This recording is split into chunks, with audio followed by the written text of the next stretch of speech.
Robert Stanton. We have late-breaking news regarding the situation at City Hall. It's a completely stalled, Susan. It's madness.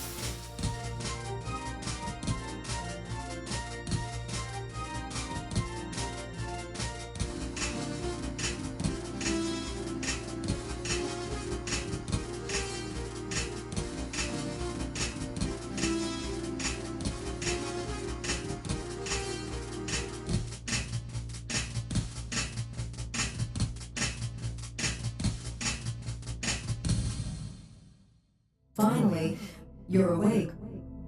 We've been waiting for a long time. Where am I? You are in the control room, or what your history books might call heaven. You see, the world you just left, the traffic, the taxes, the anxiety, it was a stress test, a simulation running on a loop. Centuries ago, we solved it. The unified field. Science and God were the same equation. We lived in the unus mundus, the one world. No conflict, no doubt.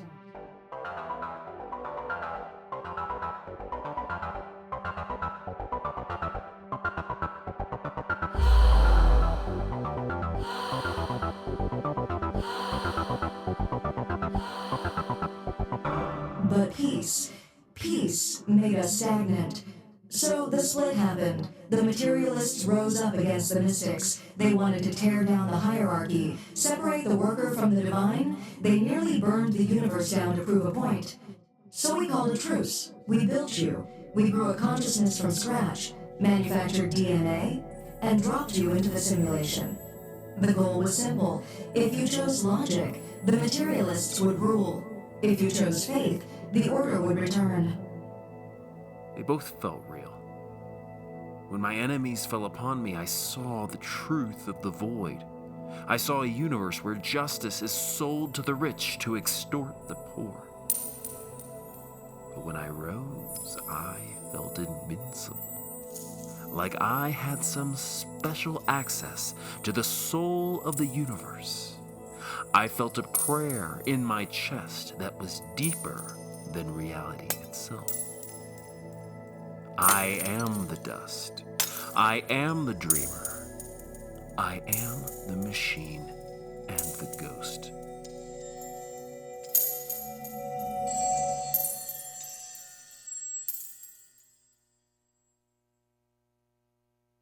Alert! Subject is holding two contradictory states. Probability variance is critical. System failure. Subject refuses binary integration. Initiating new protocol. If subject cannot exist within the simulation, we must build the simulation around the subject. You aren't the battery anymore. You are the source code. Welcome to the next stage, Jeff.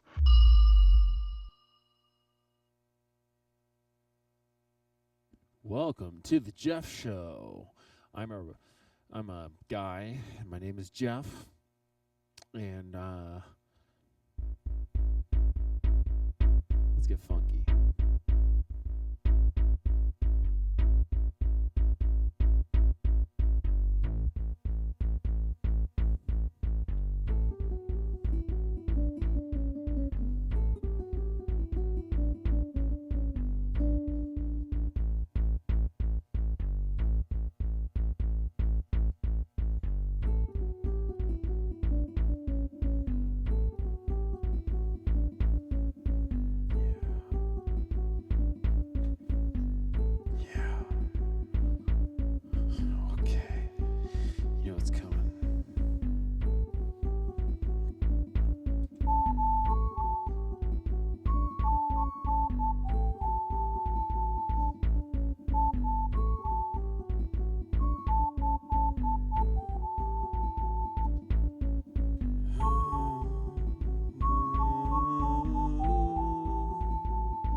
checking at the knee.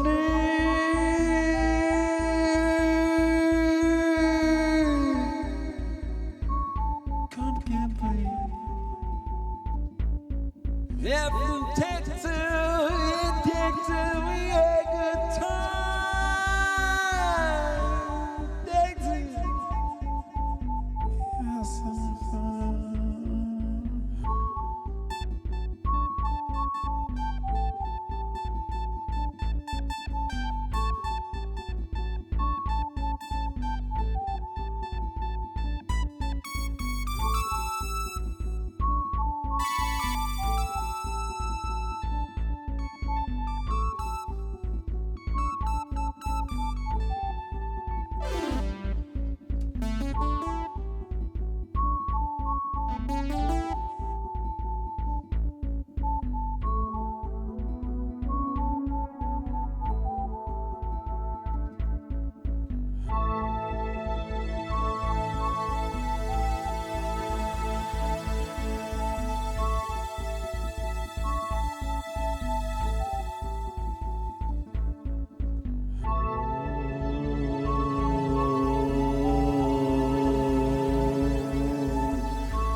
It was fantastic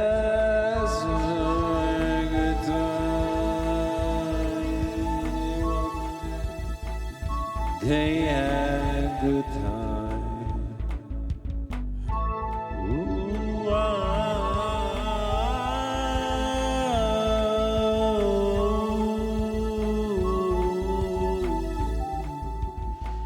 thunder, thunder, thunder,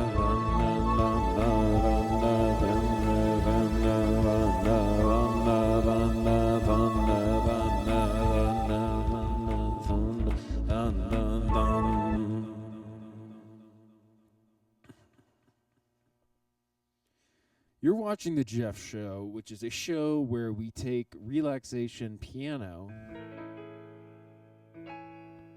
and we blur the lines.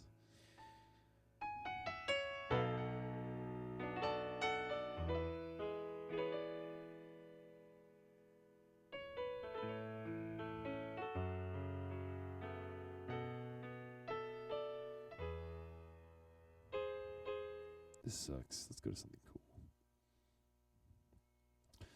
Yeah, so, here at the Jeff Show, we hang out, whatever. I'm helping you through whatever you need to process. And usually for the first 20, 30 so minutes, we're just hanging out here. And I'm getting to know you a little bit, and you're telling me what you need. So until then, we'll just play it cool.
That's right. Ooh.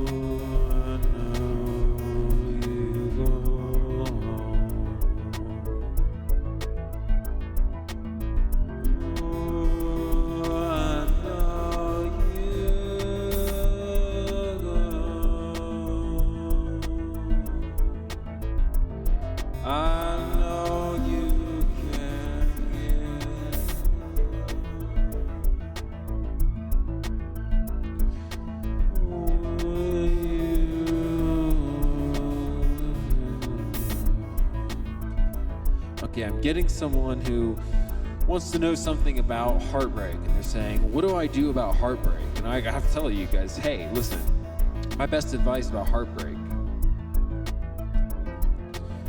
I would say that nobody really has good advice because nobody has perfect partnerships. And if you meet someone who has a perfect partnership, it's about stability. Because to combine with two is more dramatic than one. We're talking about the great work of monogamy. The great thing of joining two objectives into one. And if you can go away, you got us. Go away, I know.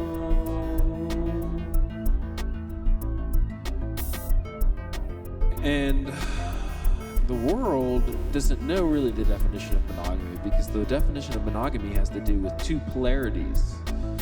The two polarities resist each other and create a universe inside themselves. But it doesn't work with boundaryless individuals. In fact, we have to have our boundaries firmly based on the same center. So you have to decide if you're going to be in a partnership what your center is. That's right.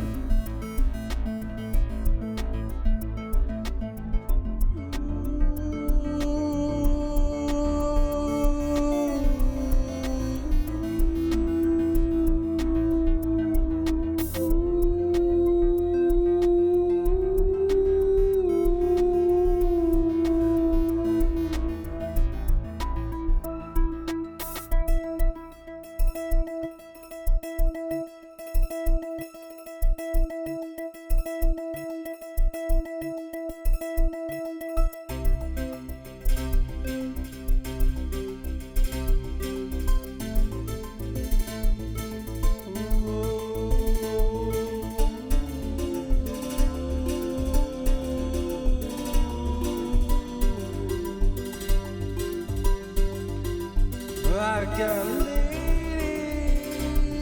lady who's kind and shy. We got nothing out the door. We got nothing to hide.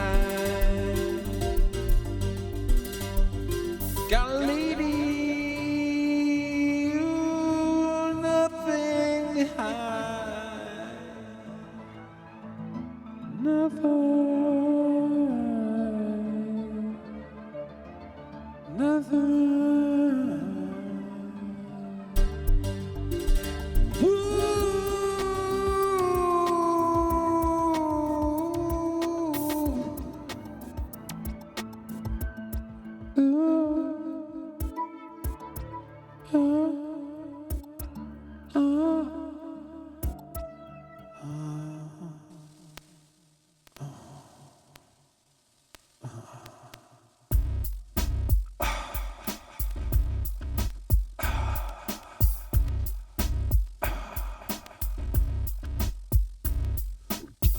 In the front, take them back, just take in the back to the picture.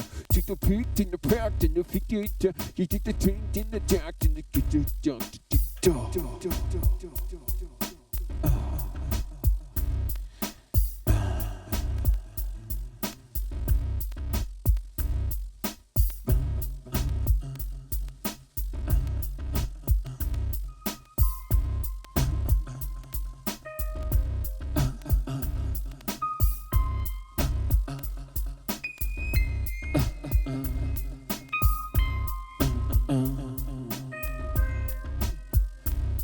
Running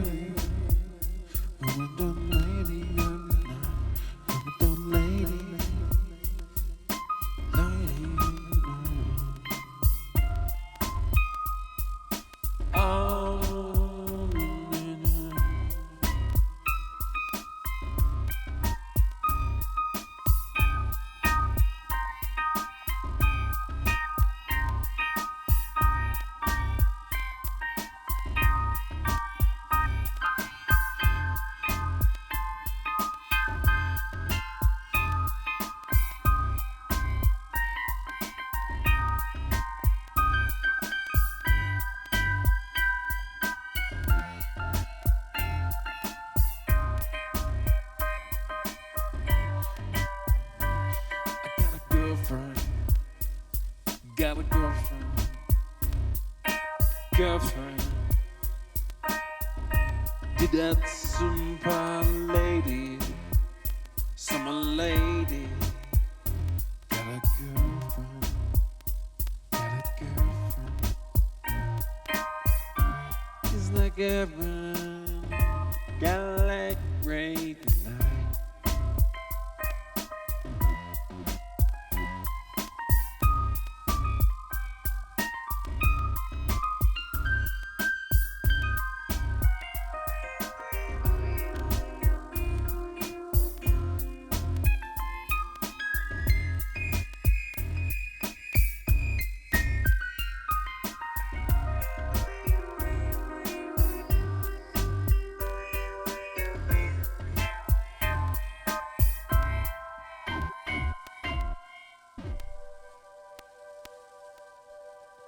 You gotta know something inside you.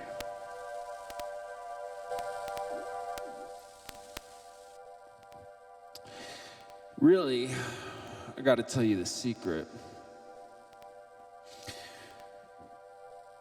There is no juice. We made it all up to get you juicing. To get you juicing.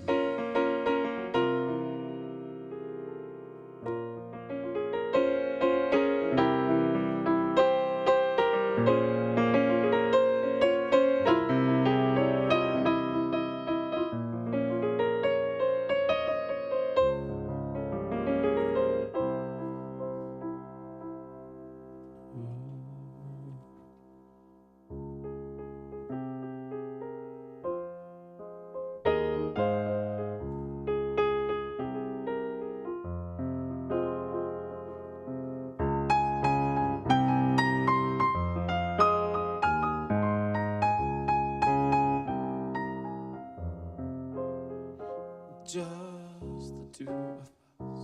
We can make it if we try. Just the two of us, you and I.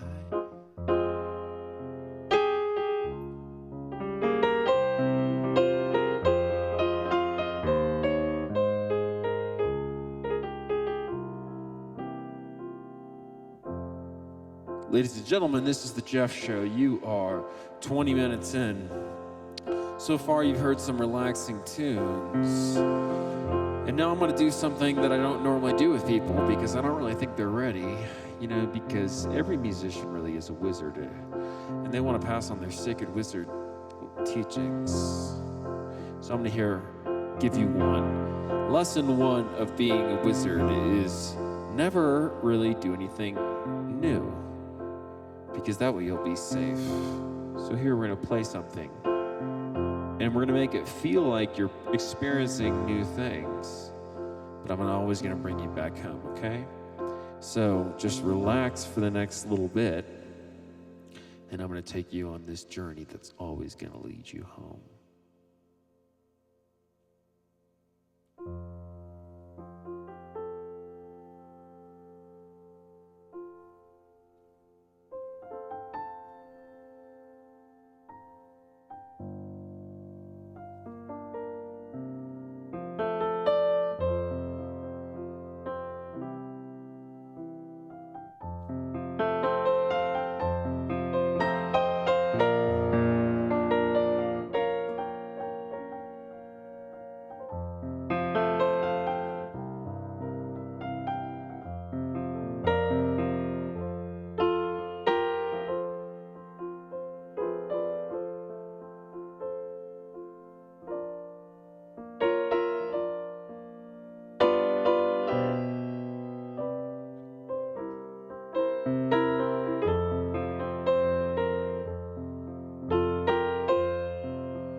making peace.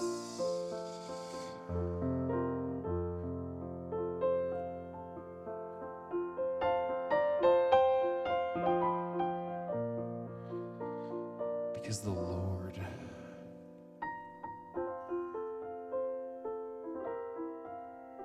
has shown me many things.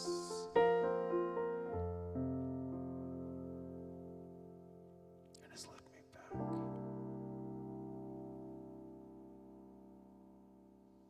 Home. On a hill far away stands an old rugged cross, the earth, land of suffering and doubt. So I bear that old cross for the suffering of the world, and exchange it someday for a crown. And I'll cherish the old rugged cross till my trophies at last I lay down. I will cling to the old rugged cross and exchange it someday. Sorry, I got emotional. I just remembered Sundays sitting with my grandpa. That's where I learned how to sing.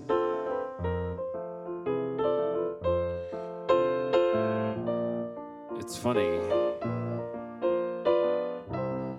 Sometimes I resented growing up in church and not having a more creative upbringing.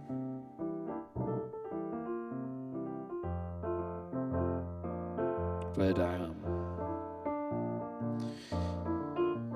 it's funny how my first gigs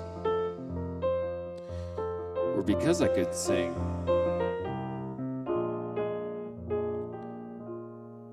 And I guess really that time I spent with Grandpa gave me a lot.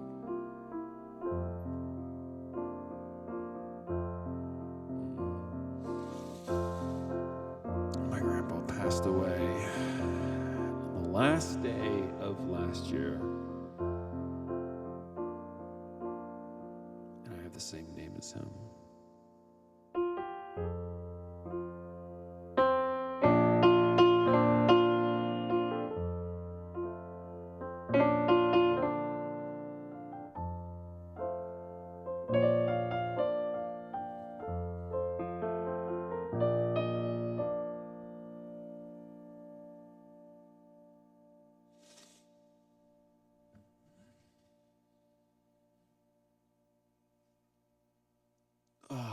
Guys, my grandpa was a great man.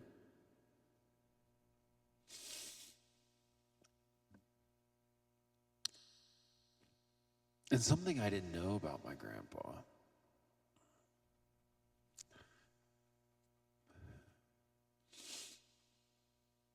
was something I only discovered in my last couple years. Because I was expected to go to school, go to college, and music was never part of that dream. But my grandpa never went to college. He was a self-made man.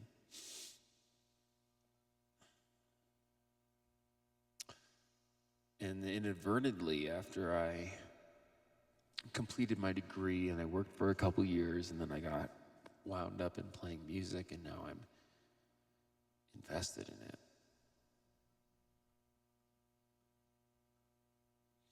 I see a lot of my grandpa in what I do. When we had his funeral,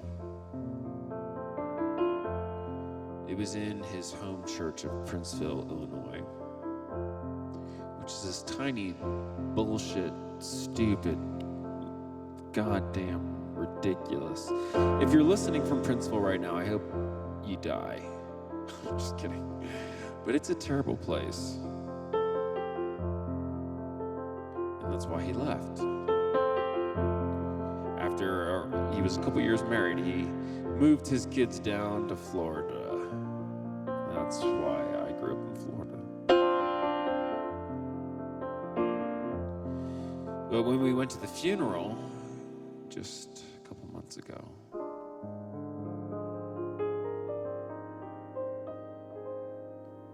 it was at the Princeville Church. And this is the church that, my grandpa grew up as a boy in.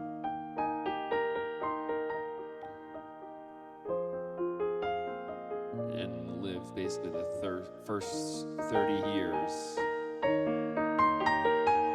of his life. But before he left, see, he had started a building company with his brothers. But I always thought that this building company that I'd heard stories of, it was just a lumber yard, like they were just businessmen. But I actually, when I went back to Princeville, I heard all these stories of my grandpa. Like, he went through a period where he was selling chainsaws, and then he went into selling this lumber. But really, he was a builder, and he had in fact built this Princeville church. He had designed it like an architect. And I'd heard stories about this church, but this was the first time that I remember visiting it, and it was amazing. You walk in, and there's a narrowing hallway. So as soon as you walk in, you see the front. And it's like the whole building makes its way towards this purpose. And as soon as I walked in this building, and I knew that my grandpa had designed it, and I stood in the entryway of this building, and I saw that the building was speaking to people to come on in and go to the back, because I could see the architecture. And I realized that my grandpa wasn't just, a handler of tools, a businessman. He was an architect of people.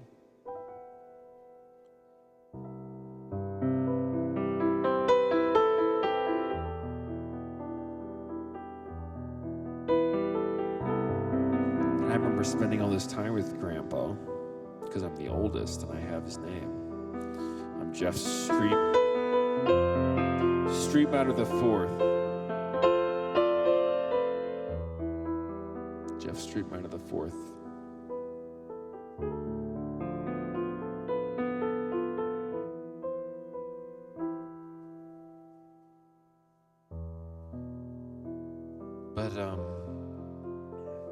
But even though I learned many lessons with my grandpa, he was the closest grandpa I had.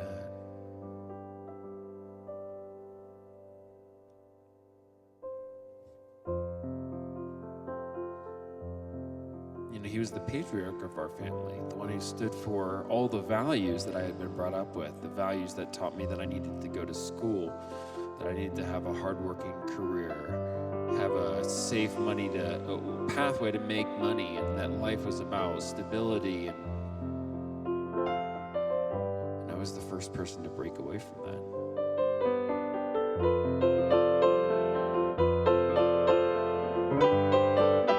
And then I thought about what my grandpa would say if he could see me, knowing that he had built this building that I was in, and that it had taken account of human factors, that he had thought about the people.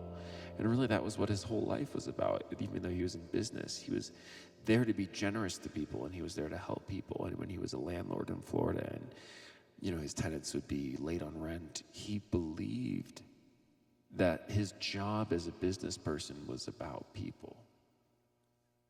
And I had never known that about my grandpa, how deeply he saw into the vision that is becoming my fate as a professional musician. So the moral of that story, if I didn't make it clear,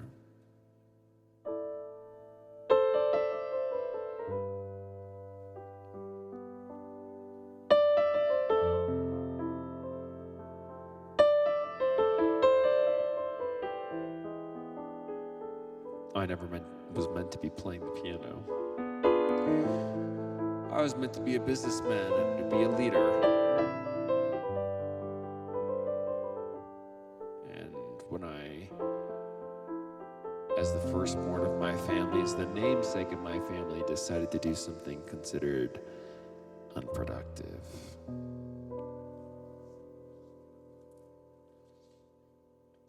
it felt like I was betraying my namesake.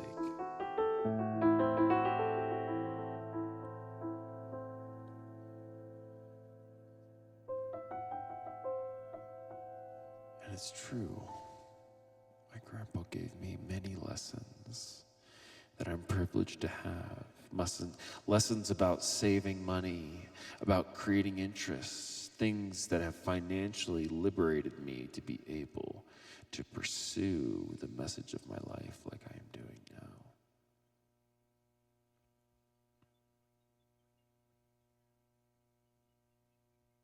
It's thanks to my grandpa.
So when I was in this church for my grandpa's funeral, just a couple of months, the church that he had built, and I noticed all these small details that probably most people would have glanced over. I could see how the building was precisely laid out. A lot of attention to the human factors. And for the first time, I realized that my grandpa and I were of the same mind. And I'd only spent this time. You know, when my grandpa had a good mind, and I was young, the only thing we actually connected on was working with Grandpa. And I knew he was hardworking and he was pragmatic. He owned rental properties. He taught us to invest. But I never connected to this part about his real mission in life, which was about people. He was, worried about success in business, but it was about the people. And really my business sense comes from the same instincts, an instinct that there should be harmony and peace with people. So when I went to my grandpa's funeral, I thought about all the things I would say to him now.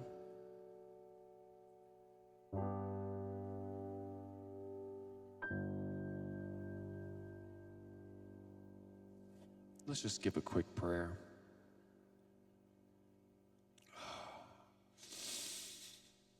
I don't know how appropriate this is, but Grandpa, I just want to tell you I miss you. In the times that I spent around you, around your pool, around your house, which was just next to ours, sitting next to you in church, in those days in high school, when I was the oldest of my family, the oldest and the most capable to be able to make memories with you. And I didn't realize how sacred those last memories were when I was still in high school and you still had your mind. And I could talk to you. But you were just my grandpa. You were always stable. I didn't know that this direction inside of me, this pursuit towards my mission, that we would have that to talk about.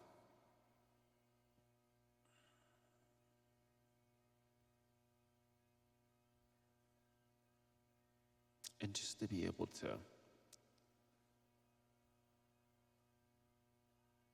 I know I can still talk to my dad, but you were born in 1920. And I feel like now I know so much more about what that means, what it means to have the passage of time, what it means to go through life lessons and go through cycles of life and to just to live. I didn't know what any of that shit was worth 15 years ago. But now I do. So when I went to my grandpa's funeral, I just really understood what it meant to be a grandpa. And because we have the same name, I think I know what it means to be my grandpa.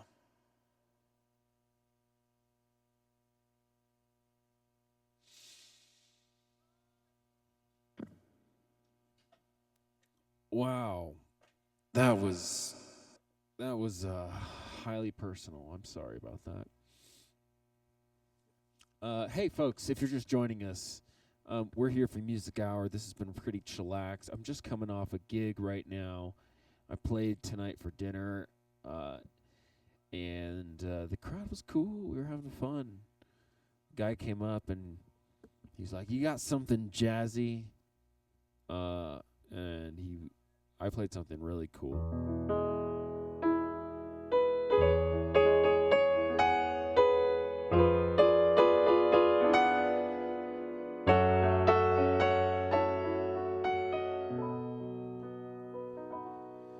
So, you guys have been real nice. We're going to play a few songs.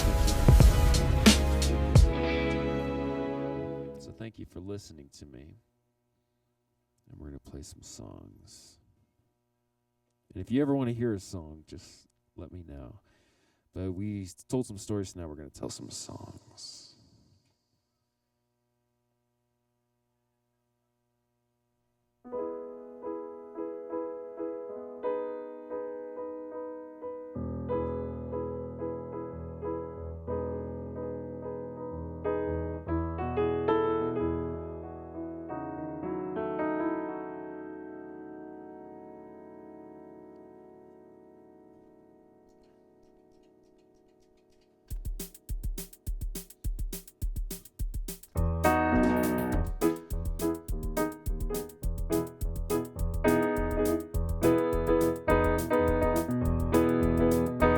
It's knowing that the door's always open and your path's free to walk. That makes me tend to leave my sleeping bag rolled up and stowed behind your couch. It's knowing that the world will not be cursing or forgiving when I walk across some railroad track and find that you're waiting on the back roads by the rivers of my memory, forever always chill on my mind.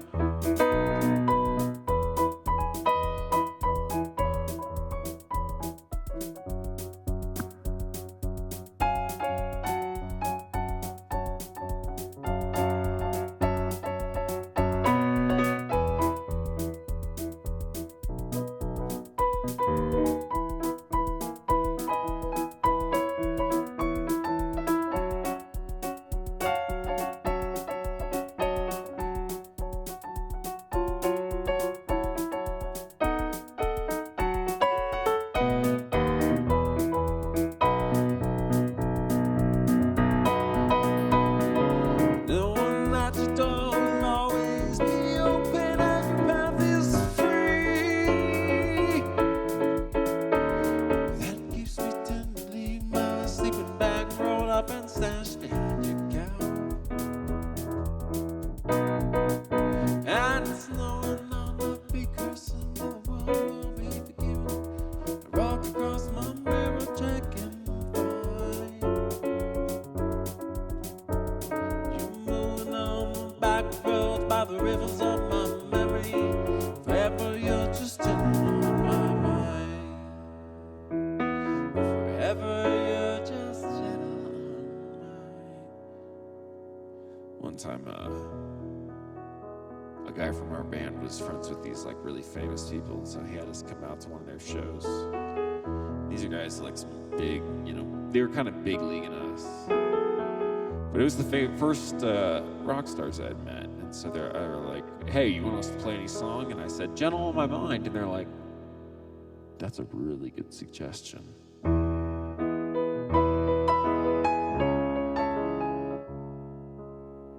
So I have that little claim to fame.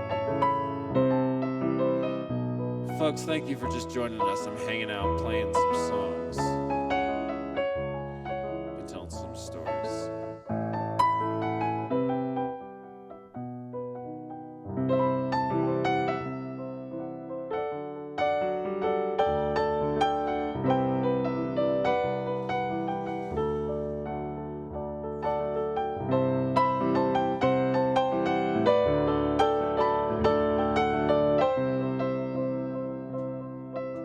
Playing a little name that tune.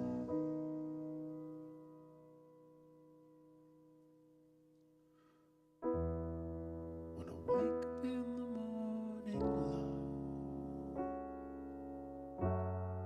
sunlight hurts my eyes. Something without warning, love, weighs heavy on my mind. Just one look at you, and the world's alright with me. Just one look at you, and I know it's gonna be a lovely day.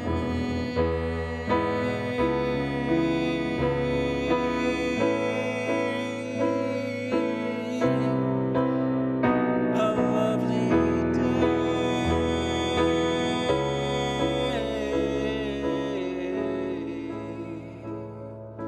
lovely day. Lovely day.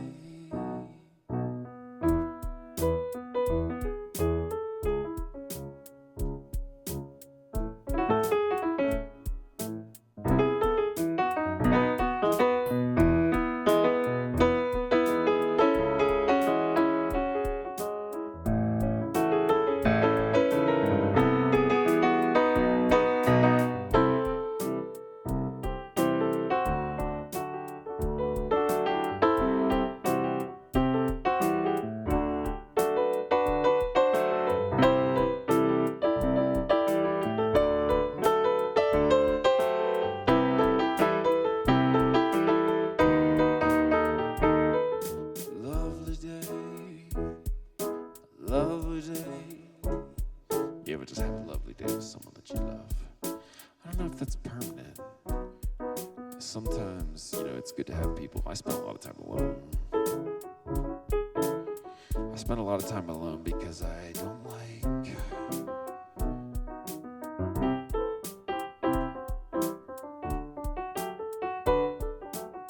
wasting energy. Unless I'm the sole person responsible.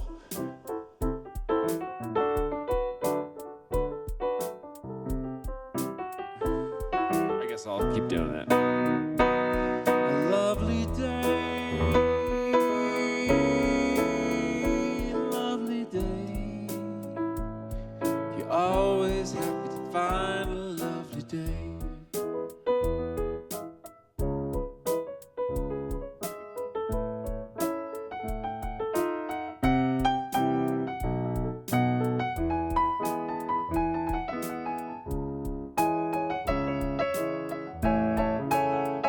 I got one for you.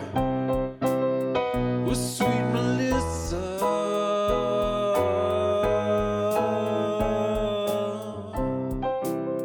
With sweet Melissa.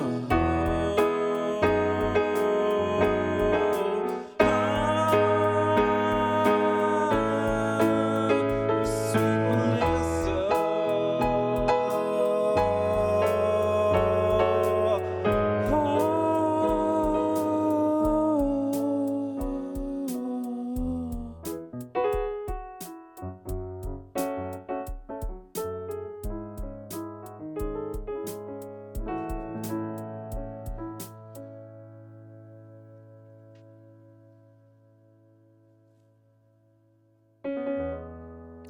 So if you've been watching this long, I feel like I owe you something for spending this time watching me, because you're like, okay, this guy is up to something a little bit different.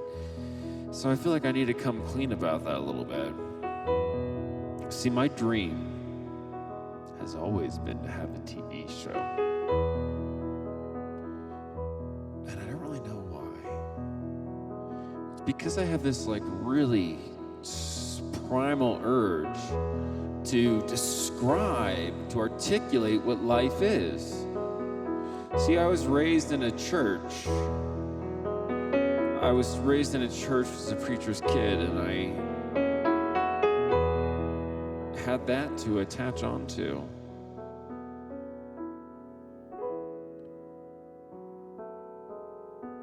But I don't pray anymore. Which is sad.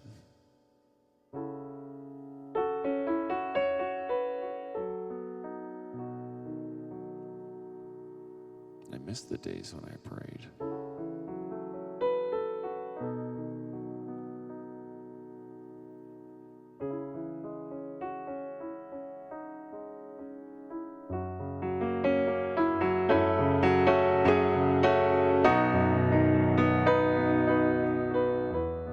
But the reason I don't pray anymore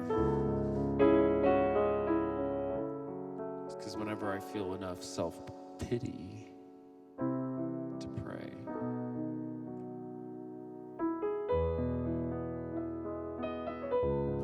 I take advantage of that opportunity, because, you know, if I feel myself leaking out and wanting you to notice me, that's a moment for me to actually see myself. So I take advantage of that moment. And I see myself leaking out, and I say, oh, Jeffrey.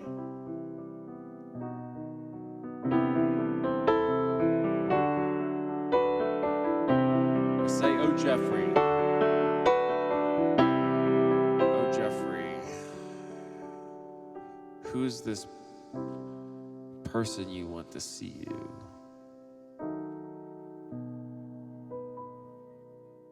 Because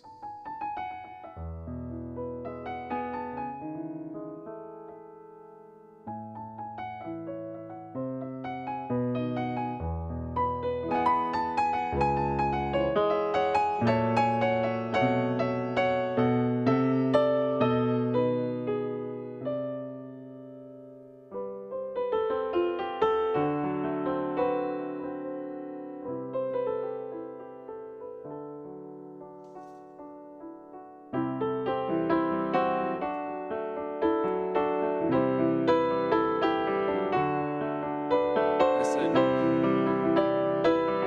but God, I really want to see you. Why is it that we have to be separated? Why do I have to find my vision without you?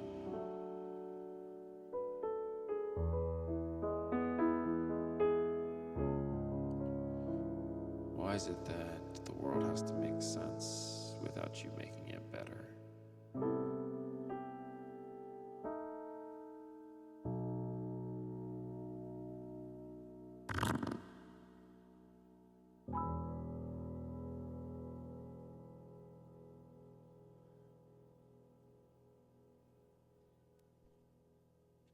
Okay, I'm crying. This is not okay. Oh, all right. We need to take it down a couple levels because I am crying That is sad. I know what we'll do. Okay, so right now is the part of the show where you can tell me. We're gonna play a fun game. It's gonna be fun. You're gonna like it. I'm gonna go through as many classical music things. Don't look, kids.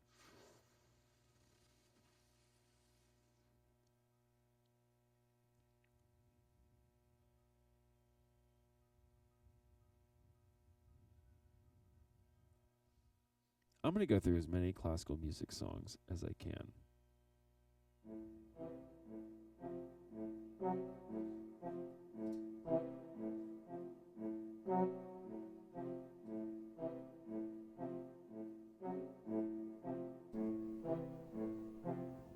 I don't really know how these songs go.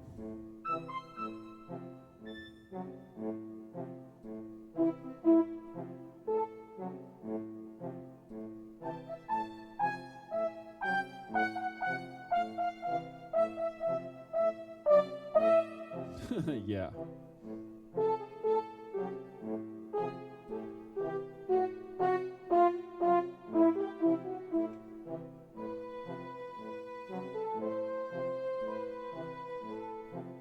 can tell where I'm going.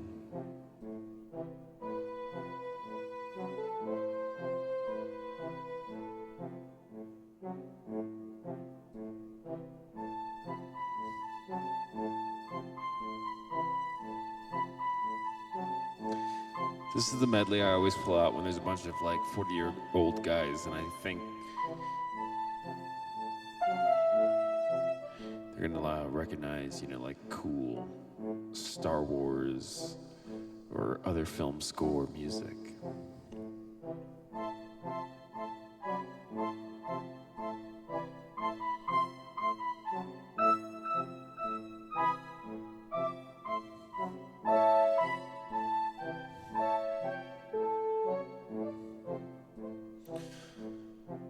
Yeah, there's a lot of soundtrack music you can do.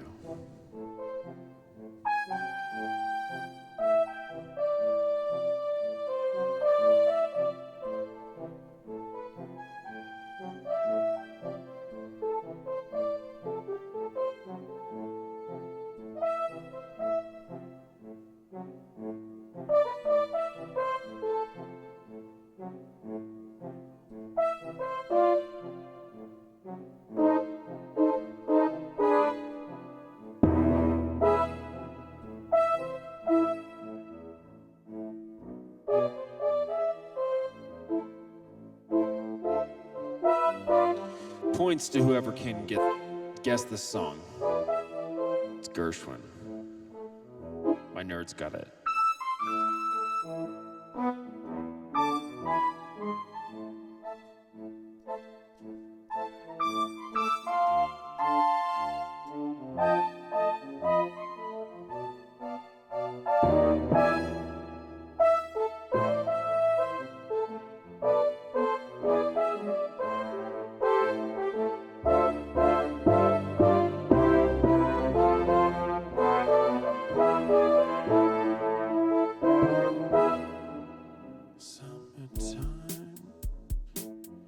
And the living's easy.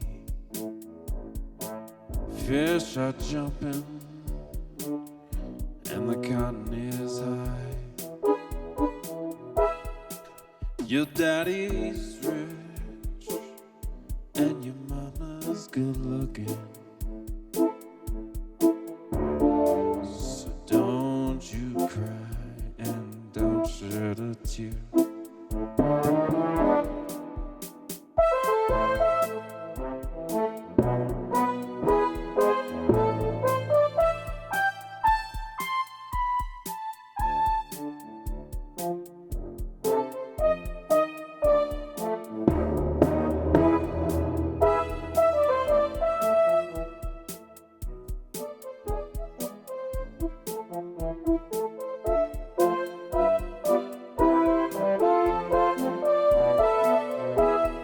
Okay, what's this we're doing? All these mornings, gonna rise up singing.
Got a half hour left together, so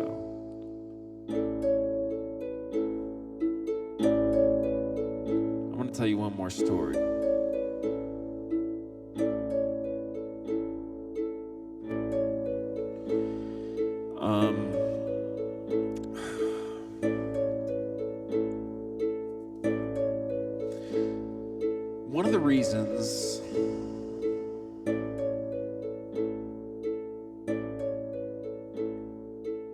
One of the reasons I'm here and I wanted to make this show, and that I didn't want to become a professional musician or a professional engineer. The reason that I'm here is because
just here because I was commanded to teach the world a song. And sometimes that song is just about being fun.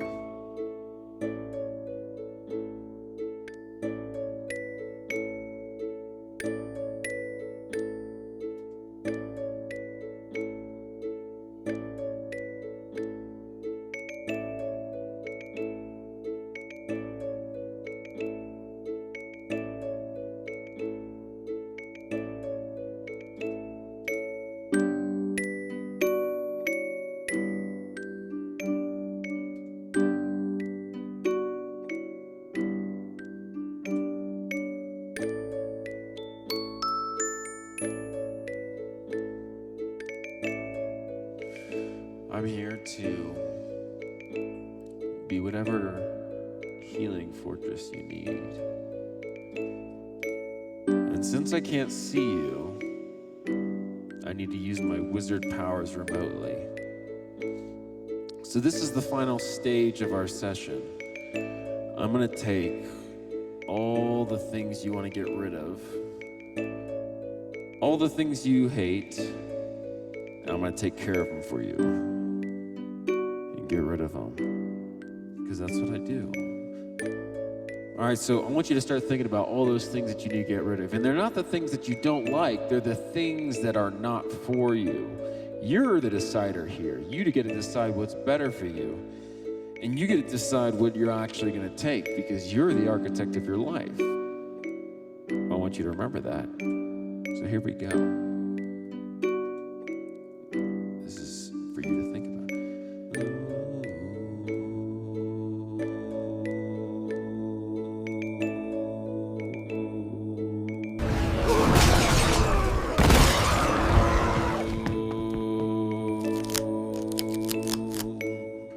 We're moving into the last part of our session, which is the healing part of our session. So we've gone through and I've introduced myself, and you've heard my story. You heard me cry about the things that were afflicting me, and now I'm going to give you a chance to bring it all here, and we'll get rid of it. Go.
Remember, right now you're thinking of all the things you want to give up, and this is what our sacred program has been about. We talked about memories and people and things that come into your life, but remember, you're the architect of your life, and it is here for you. It's not about your boss, it's not about your kids, it's not about anything. It's about what you believe. We're getting to that point.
Here we go.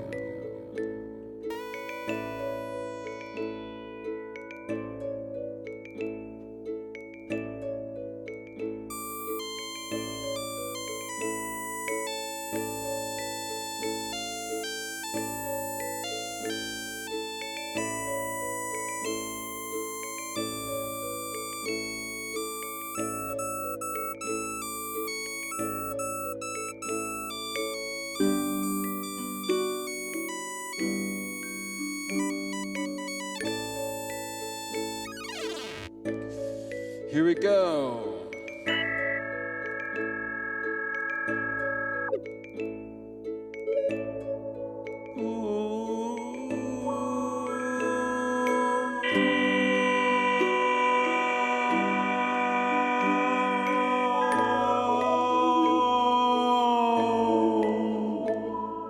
You're doing good. You're doing good. You're doing good. I gotta tell you, you're doing very good. You're killing everyone.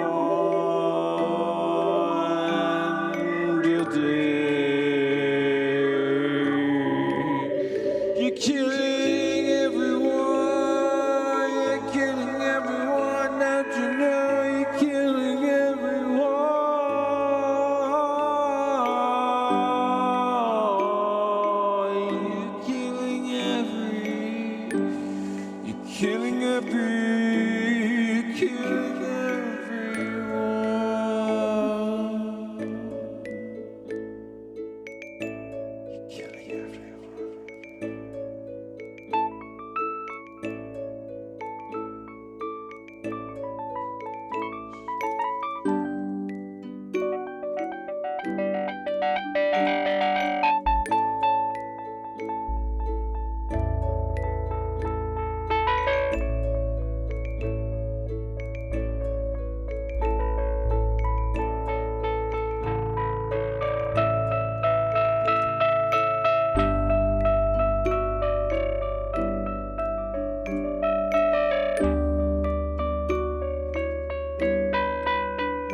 Okay, guys.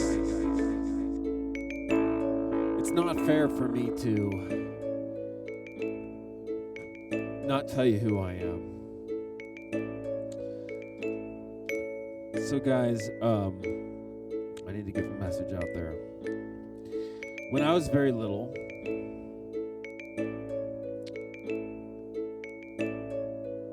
I always wanted to... Sorry. Okay, let's get it right.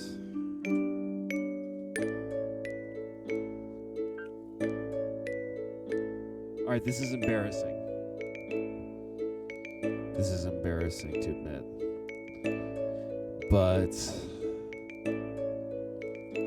when I was a little kid, I used to watch the Bible stories. I used to be in Sunday school learning about the Bible. And I was let down because I didn't see anyone modern who was really inspiring me the way that those Bible stories were. And it was like I was reading about something that I didn't see around. And secretly, I thought that I would be that person, and I would tell a story to the world because I saw something in these Bible stories, that I saw something in these stories that nobody else around me had seemed to remembered, and that I was the sole rememberer of. And I thought I had this voice to speak about what Christ means.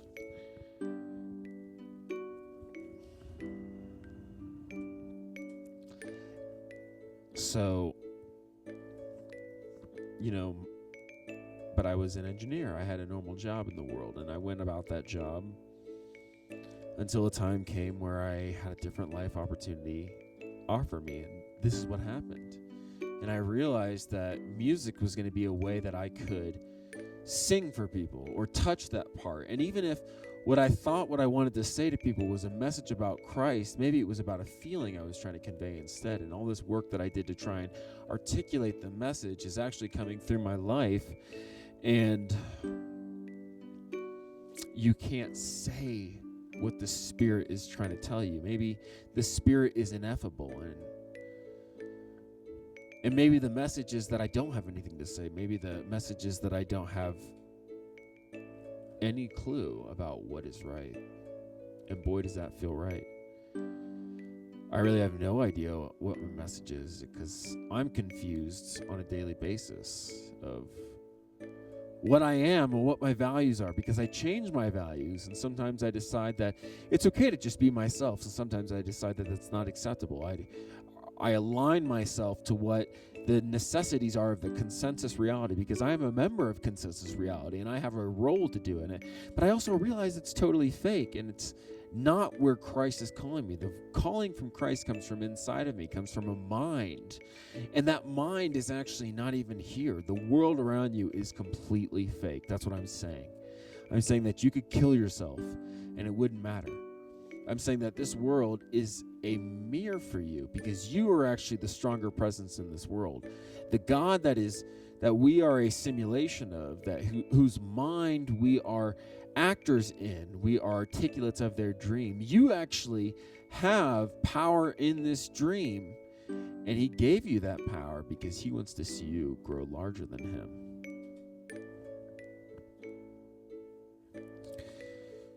So folks, I don't mean to shock you or hurt your feelings, but we're going to just praise that name for a minute, okay? I'm going to go worship leader on you. And I'm going to ask that we honor and worship that Spirit who has given us a name of child. And we call him Father, and it's not because he is distant from us, but it's because he's close to us. And we are with him right now, and he said he would never leave.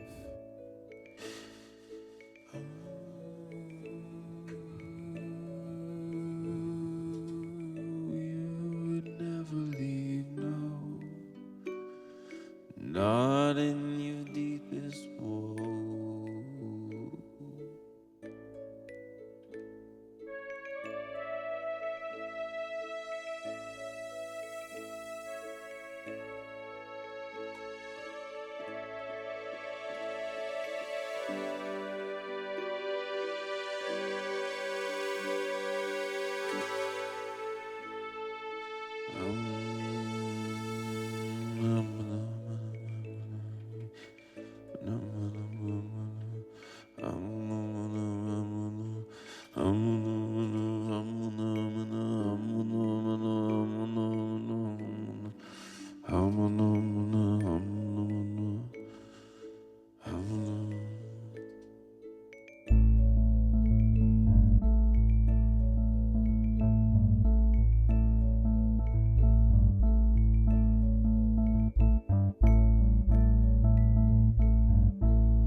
Join in with me to pray.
folks, thanks for devoting your energy here. I felt it.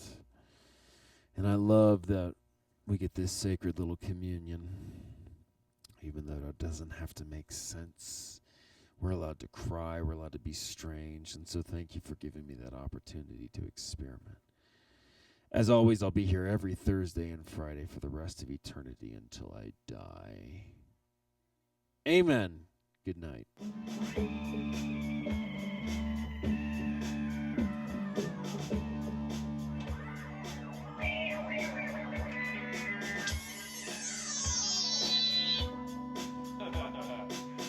The audience is like, ah! We're torturing you.